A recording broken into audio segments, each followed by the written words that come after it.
Ok.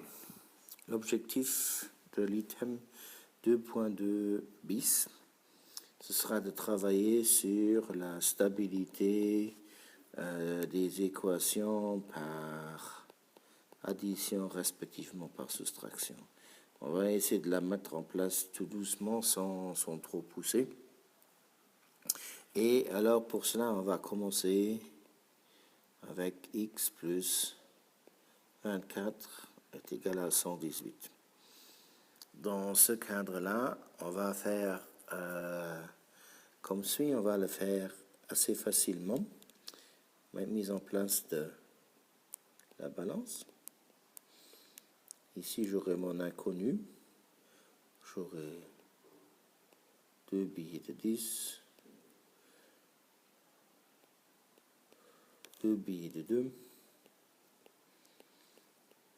Alors, il faudra réfléchir si, pour des raisons d'économie, on demande aux élèves de mettre en place ceci ou si c'est déjà donné.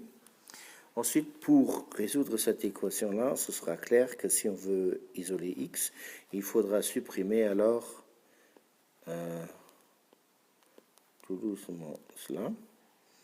Alors, l'idée, ce serait alors, c'est soit l'élève qui le fait, ou soit c'est fait dans l'animation, c'est-à-dire j'identifie les éléments que je peux supprimer. Donc je supprime par exemple ici le 10, je supprime le 2,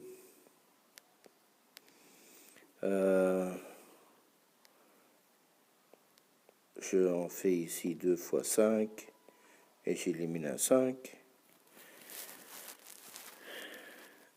Et j'élimine un deuxième 2.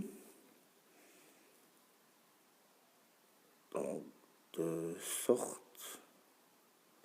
Ah non, c'est un 1. Donc, de sorte que, avec finalement, je me retrouve ici avec l'inconnu toute seule. Et là, avec, je me retrouve avec 80...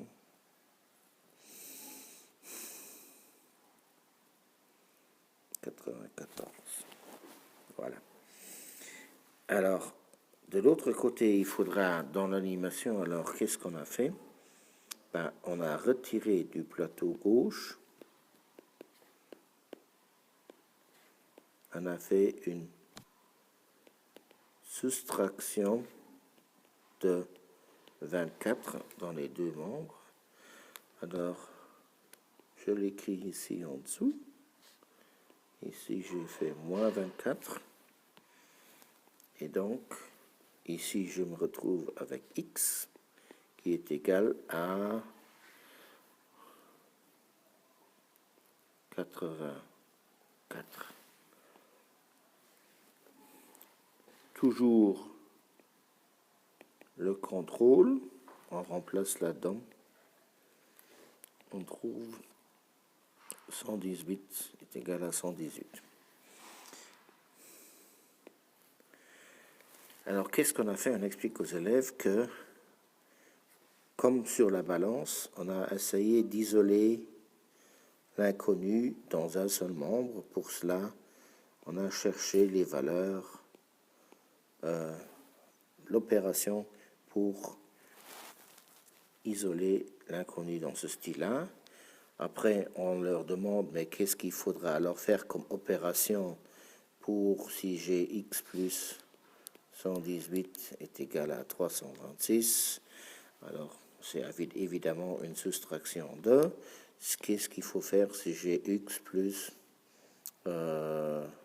x moins 136 est égal à 412. Là, il s'agira de.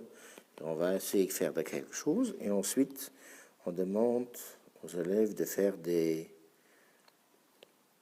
exercices d'entraînement. Mais avant les exercices d'entraînement, on leur demande quel ensemble de nombres connais-tu? Est-ce que tu connais uniquement les entiers et les décimaux? À ce moment-là, ils n'auront des exercices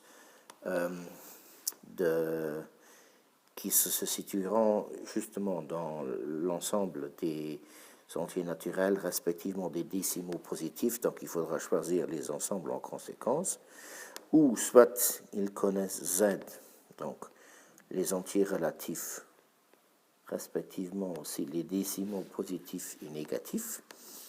À ce moment-là, on leur fera les exercices là-dessus, avec un petit rappel au début que